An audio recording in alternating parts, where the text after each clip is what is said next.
Okay, guys, here are 10 examples of autistic stimming.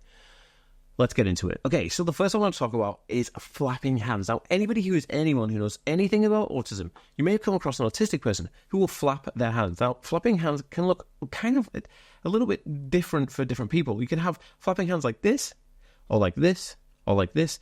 And they're different because people experience them differently. Autistic individuals will stim, and stimming happens because it's short for self-stimulatory behaviour, which is basically like a repetitive notion that you do with your body to comfort and soothe yourself, to help regulate your system. So, hand flapping is number one. And just on that note, guys, my name is Dan, and I have autism and ADHD. So if you want to learn more about this stuff, I do weekly videos, actually daily videos across all my platforms on this stuff. So make sure to hit the subscribe button by clicking the notification bell down below, and also make sure to hit the follow button if you're watching on other social platforms.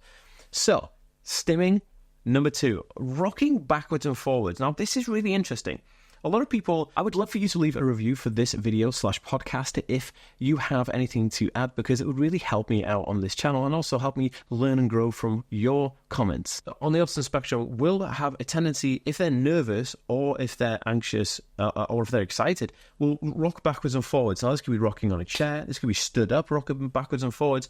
And what this is doing is giving a repetitive behavior to the feeling that they're getting, right? Their emotions. So emotion comes from the word energy in motion. And when we have energy inside us, how do we put that energy into motion? Well, typically, neurotypical people will know how to act. They'll either cry or scream or laugh or be angry or they'll tell someone how they feel about it. But autistic individuals don't have that luxury. They're kind of like a bit more reserved in that way because they don't really learn those things from the get-go, just being around people socially. Emotional development is difficult for autistic individuals, and emotional regulation. So, because of this, rocking backwards and forwards helps bring out some of that emotion if you're nervous, if you're excited, if you're happy, or if you're sad. Like, it can happen anytime.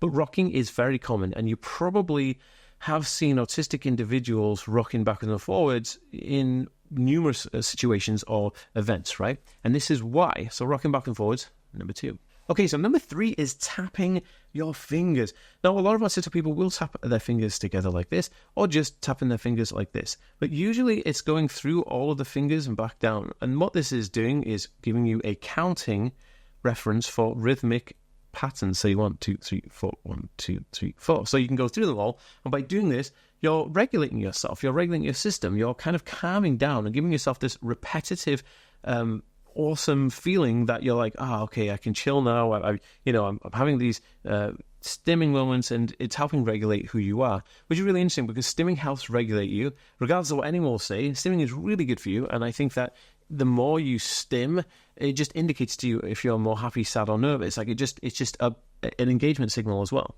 Really interesting. Okay, number four is rapid finger movements in front of eyes. Now, I said about this earlier by like hand flapping, right? So hand flapping with like this is different to hand flapping like this. You'll see a lot of autistic individuals doing this with their eyes, right? And so this is the light, and they'll hold their hand like that with their fingers fanned over to the light, and they'll do this, right? Why do they do this? What is this about? And it's a very simple explanation. I did a very viral video on this on TikTok and Instagram. It got millions of views within a couple of days. And I was in a toy store once, right, called Smythe's or Smith's. I don't know how you pronounce it here in the UK. It's kind of like Toys R Us, but like a UK version.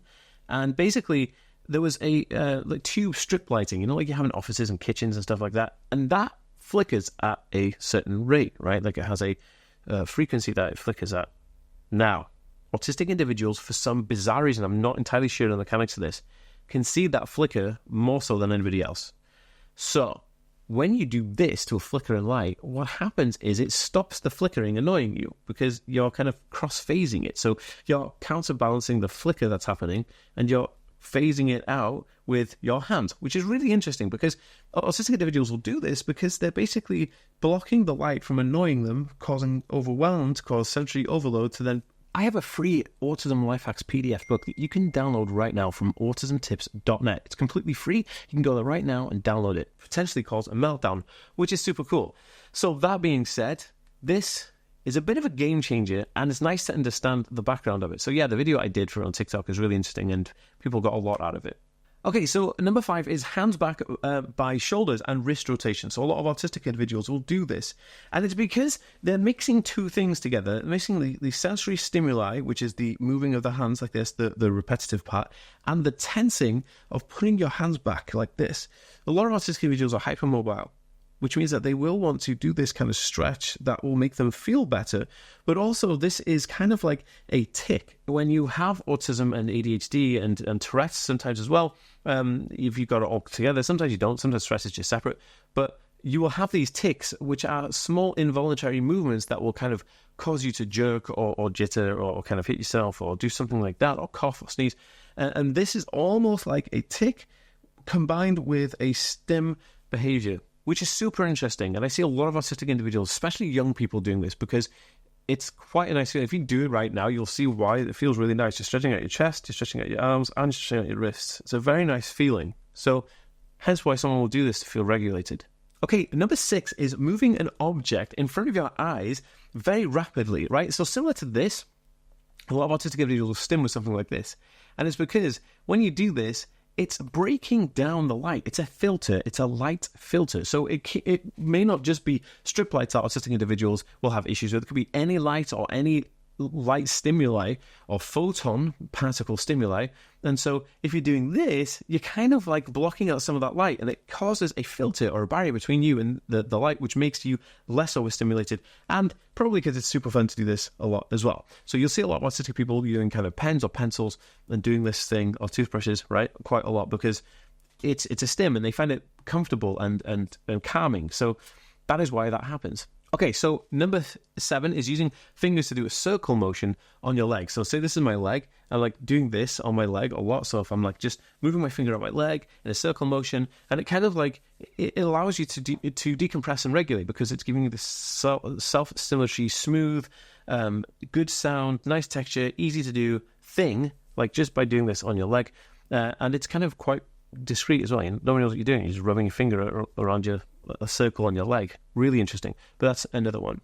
Okay, number 8 is restless leg syndrome. You know, when you're like bouncing your leg up and down, you can't sit still, and you're like, your leg's going and shaking the whole table, and everybody's at dinner court. It's like, what is going on? Why is this person shaking the whole table? Restless leg syndrome is a stim, and it happens a lot, and especially it's very common with people with ADHD, and it's like as an ADHD stim, almost standalone. Number 9 is vocal stimming. Now, a lot of autistic individuals will have a vocal stim or a vocal tic, right? Which is basically making like a sound like a ah or a noise that they'll do often.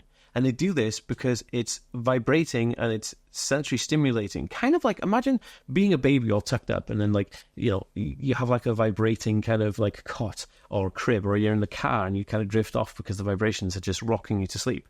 That's what it's kind of like. It's giving you this lovely, soothing stimuli, because it's like, and that's what you're doing. So you'll see autistic individuals having vocal stims. Now, vocal stims may not always be calm. They could be like weird screeches or weird sounds or very annoying sounds a lot of the time, unfortunately. But that's what's happening, and that's what they are. Okay, so number 10 is playing with fidget gadgets. Now, I did a video all about my favorite fidget gadgets. Now, if you want to find out what this thing is, then go to the video on my page, which is my top 4 autism fidget gadgets.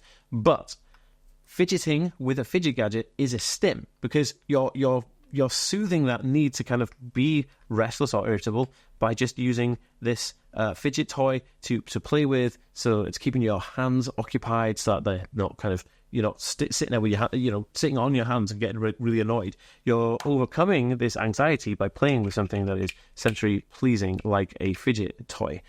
Now, if you have anything to add to this video, drop in a comment down below. I'd love to read your comments. I read every single one, and I'll see you in the next one, guys. Peace. Hey, just a heads up, guys. If there are any of you out there who are autistic and you're finding it hard or struggling to cope with situations right now, I actually have a program really affordable called Coping Secrets, or Autism Coping Secrets. Now, you can get access to this by visiting the link in the description down below and looking for Coping Secrets course, or you can go to learnautism.net/Coping Secrets right now and get access to that course. It's highly recommended. It's my bestseller. Most people that come through my programs will take this one first, and they swear by it. It's a 7-step program. It's really good. Check it out.